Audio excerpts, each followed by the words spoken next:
Today is a special podcast, and we're interviewing a longtime friend of mine, Etienne Armand, affectionately known as Nick. So Nick, thank you for joining us on our podcast today, and I'm anxious to tell your story because not only are you unique, but so is your story. And I've never seen you look better or appear happier than you are today. Tell me what life is like for you right now. I know it hasn't always been like this. Life has been very good. Lately, yes, it has. I feel safe. And what has made the difference? Having my own place, really basically, and having my own time, you know, and being able to draw, be able to play music, be able to just be who I am, you know, and cook, even if it's not a good cooking, just to be safe. Good. I feel good that way. But it hasn't always been like this. So I've known you sort of at your worst, maybe? Yes, you have. And I love seeing the way you are today. But take us through part of the worst for you. The worst, okay, probably is at the encampment down there up of, I guess, the one over, I don't know exactly, I can't tell you exactly where it is because I'm not supposed to say where it is. It was a nightmare, okay? And I spent almost a month there or more in a tent, and I had had surgery on my foot and stuff like that. Barely could walk around, but the only thing is, I was treated well. To be quite honestly, the person that allowed me in this area didn't bother me, but there was never a sleep or a night that was safe. I don't think. And I have the thing. Actually, I have a little video I shot of myself leaving there, and I looked like I died. And I don't, I mean, I've never, I don't know, the road to even there was bad, okay? And I just wouldn't wish it on anybody, if I could help anybody not do that, I would say don't, but that's their choice. And I guess I just had a stubborn, and not feeling, I had no self-esteem anymore. I lost a lot. And I was a man with tons of it. Tell us about that. What was this esteem you've had in your life? Excuse me? What was the esteem that you had in your life? Well, first of all, I started off, my daughter was born 50-some years ago, and that was probably too soon for me, but the thing is I pursued a musical situation where my brother and I put a band together. We practiced 5-6 nights a week, every day, and put a band together and ended up, taking it to Hollywood and stuff like that. But the bottom line is, it was work. It was my work. My brother and I could write the music, write the lyrics, I could play the drums, I could do that, and I was experiencing at least something that I really was. I always had nurtured that in myself. Hard work, always, and those are the great days, the greatest days, because we could go to a party and there'd be hundreds and hundreds of people there. Then when we went to Hollywood, there was that, we did the Troubadour, the Starwood, the Whiskey A Go-Go, all those places. But that wasn't enough. So I don't know. I mean, my life is to be an artist. That's what it was supposed to be. And I just weaned myself into doing anything I could do to be a carpenter, to be this or whatever, because I would love to work. And it wasn't a job. And the music just took me away. It had its rough, a lot of its rough stuff. So when you get signed to contracts and stuff like that, you're messed up on their schedule. So band breaks up.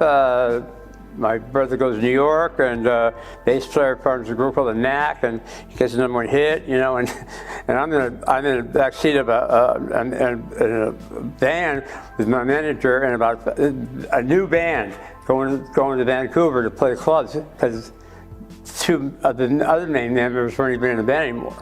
That's not trust. Music runs in your family. Yes, right? ma'am. Tell us about that.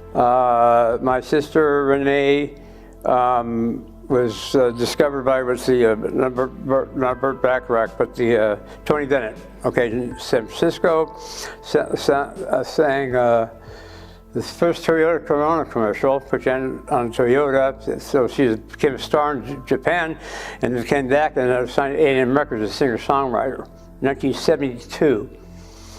And ended up hooking up with a guy named Jim Gordon, who was with Derek the Dominoes and David Riccitos. Had 60 hits a year, okay? And then after she dumped him, which she did, she had me a guy named Jim Horn, who's a Bangladesh horn player. So, I mean, I met a lot of, what is this like, to meet or see these people, you saw how they worked. And it was something that she did really well. And so I was never antagonized by her. Both my sisters bought my first set of drums, and they wanted a second set of drums. I want these sets, because we had no money. I came from a very poor Romanian family, and my sister Claudette worked for Columbia Pictures, Heckel and Lancaster, and they worked until probably just last year. And so I was able to, there's nothing that I got that happened really great. At 15 years old, I got a birthday present to be an extra in a movie called Way West. And so I got to Bend, Oregon. I met Robert Mitchum's brother's son, Jack Mitchum. So we all got down to the Bend, Oregon, dressed in our outfits, and I got myself a Bob Dylan book and taught myself how to play. There's just something about learning poetry that whether I could plagiarize it or, you know, I had to rhyme. You know, and so I did. So of course people thought, oh, this guy's a nut, or he's crazy, or whatever it is. But bottom line is, I have so much to give, and I work so hard to do it. It's when I'm not doing it, it's frustrating. Now you managed to have a family. Oh yes, right? well yeah. Tell us about the kids. Okay, my daughter Dorothy's 50. She's a parole officer. Then I had a son named Nick, and he was murdered, but Mafia murdered him. That was devastating. How did you manage your life when that happened? I don't think I have yet.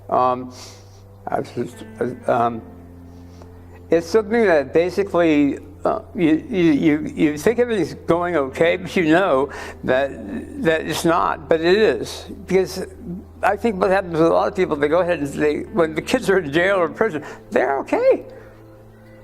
You know, so when they're out, they worry. You know, so but with my son, for some reason, he was this. He'd call me Pops, you know, and he all my tools, he'd actually put my name on them, just wrote legibly, but he was an avid reader. And he's like a brain, but he was born with a crossed eye, and his mother, until he was 5 or 6 years old, and I had to take him to Joe side to get his eyes fixed. But other than that, there was something wrong there, but it hurt. It really hurt, you know, and basically, it still hurts, but I wouldn't want that. You know, I wouldn't want that to happen to anybody else, and so that happened to him. And then I got married, and then to my wife, and which has been 30-some years now. Another son named Nick. I'm not Nick. Excuse me. I'm a little nervous here. another son named Travis Jean, Armand, which is in New York. And all are doing really great. But you know what? I don't see them that much, so quite honestly, I'm gonna still need work. So to all you people that are gonna see this, you got to keep working. You got to keep finding out what's in your head and what's bothering you, and voice it and get help, because it's devastating to keep them, just to isolate yourself and not even say anything. You had some health problems along the way. Mm-hmm. Tell us, how did that develop? I don't know. I know one thing. I was in the hospital more than 4 times before I was 10 years old, and spinal meningitis was it put a coma. I woke up to the Romanian priest giving me my last rites, and it was during Christmas. Which I'll tell you something. I mourned on a Christmas. I mourned on Christmas. It was very devastating. It was Christmas time, and I can remember to this day that my stepdad, who did not like me at all, no one could see me at the hospital, children's hospital. And it was the best thing, one of the good things that happened, my next door neighbor was a fireman, and he brought me a bike, and that was just the thing of giving, or maybe that's how I learned. I thought I was okay, but maybe I wasn't okay, because you tell me I'm not a good person or something. I had to go into my own world then, and that's very true.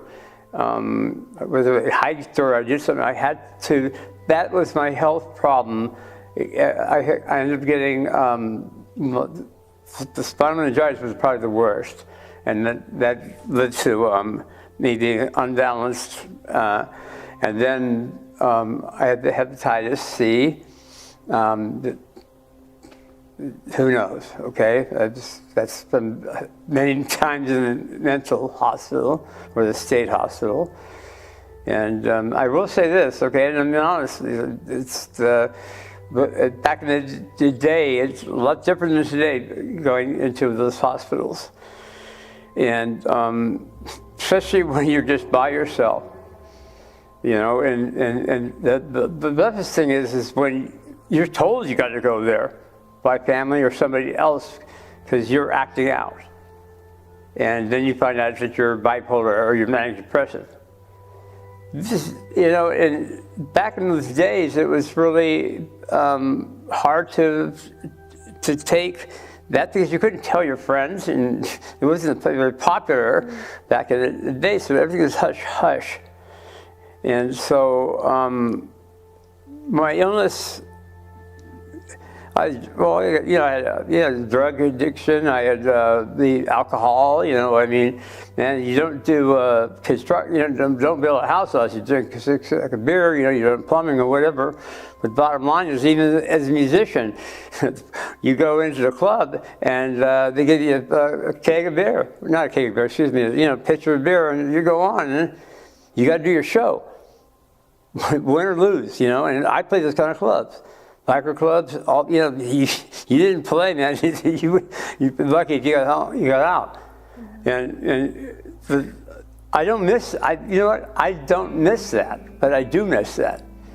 I don't miss it only because you're playing your own music, you're entertaining people, okay?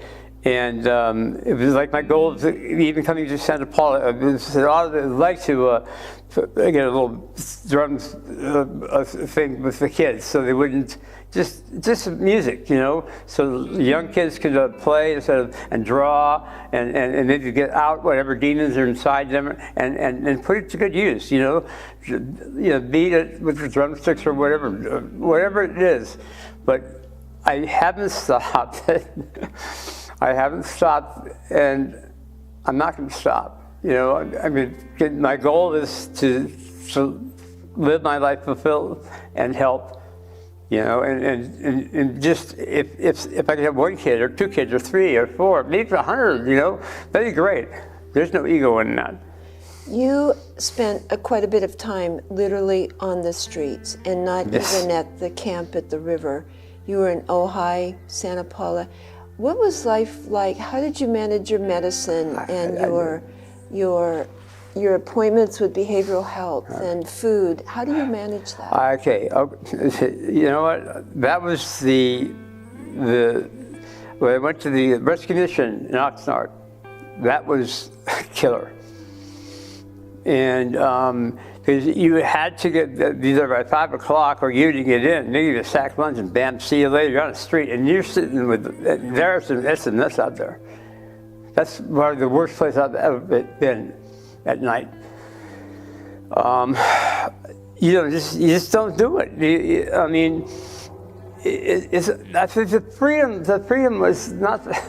As I look back, it was almost like a sentence, you know, because you're on a schedule. There's no schedule whatsoever, and the bottom line is, again, is the thing about schedules is you have to keep to them, and medicine with them has to be taken every single day, and you go off it, forget it. Who knows what's going to happen, and that's serious, especially at my age, because there's not many people. I'm going to say this: not many people get to my age with my disease, and without, you know, taking it seriously. It's not. So I have to be careful. I'm very lucky, if you call that luck, to be here right now, and I appreciate this. You know, I'm nervous, but so what? I had to do this, and I'm glad I did it. Yeah. We know it's tough out there. What would you say to someone who you meet? And I know you're very willing to talk to anybody about their problems, but what would you say to someone who's out on the street right now struggling? Oh, gosh. I don't know. You know what? I'll tell you. That's almost a hypothetical. And I'm not, well, the thing is that I'm not even, I've got this housing and I've been on the street. I've been going alleyways away from everyone just so that I don't, I would help, I would still help, but I don't even know. I mean, you know what, I'm really a different person, but I'm not, you know, I feel bad when people are that way, but then again, what's their motives too? You know, that's another aspect about down and out or whatever. You know, if you get too close, I'd be more judgmental today than I would, because I don't really have any funds or I could send them some more, maybe, but no, I don't think so. You know, I don't know. That's the first thing I can't really truly answer because I don't know. So it's been a journey for you, yes. Sort of peaks and valleys along the way of your life, but I'm so happy to see you now at the peak. And you have housing for the rest of your life if things go well, right? Yeah, I just want to say thank you so much. And, you know, I mean, you brought, and this is not just because we're on this camera thing here, you brought so much giving to me since we have met. And you've seen me screw up, but you've taken me to court. You've brought my food up in the mountains, and I don't know anyone in this whole world that basically I could say has my back, other than God, you know, of course. But I mean, on the other aspect, I mean, and this church, this whole organization is just. I wish I would have been brought up in it. where I came from, we didn't have things like this. This is a small little town, but man, it's got so much love here, and you wouldn't think about that if you see some of the other stuff that's out here. The small percentage is nothing, and everything else is all something. So, I mean, I thank you so much, and no matter what, I'm glad I'm here. Well, you're a sweet soul, Nick, and it's just a joy to see you express yourself so well, and I know you are an encourager to other people every chance you get. So thanks for spending time today. Is there any final comment for us? Well, yeah, I just want to put a good word. I hope my mother-in-law is be okay. I know she's on her way. I don't know. I just completely, put my head around her, and that's about it. I'm not letting anybody in on that aspect of it. Okay. But I hope, other than that, I'm just, you guys got me. You can cut this and edit this, but man, I just got dinner. I'll probably never sleep for a year.